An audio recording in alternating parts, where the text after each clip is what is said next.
আসসালামু আলাইকুম ভিউয়ার্স। একটি সতর্কতামূলক ভিডিও এটি। আমরা যারা পেঁয়াজি লাভার আছি বা পেঁয়াজি খেতে পছন্দ করি তাদের উদ্দেশ্যে আজকের এই ভিডিওটা হতে যাচ্ছে। তো সবাই যে যেখান থেকে দেখছেন লাইক কমেন্ট শেয়ার করবেন। আপনারা কীভাবে বুঝবেন ভেজাল এবং নির্ভেজাল পেঁয়াজি? তো আমি যে ভিডিওর মাধ্যমে আপনাদেরকে দেখাতে চাচ্ছি বা ভিডিওর মাধ্যমে যেটি দেখাতে চাচ্ছি সেটা হচ্ছে এই পেঁয়াজিটা লক্ষ্য করবেন আপনারা কোনো কালার নাই, রং কালারবিহীন একটি পেঁয়াজি।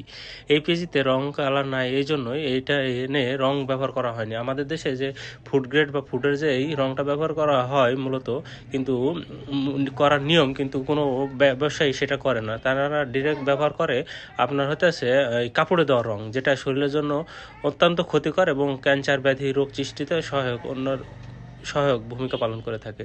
তো এই জন্য আপনারা যারা পেঁয়াজি লাভার আছেন তারা অবশ্যই যেই পেঁয়াজিটা দেখতে লাল এবং লাল রঙের ধারণ করবে তারা সেই পেঁয়াজিটা আপনারা খাবেন না।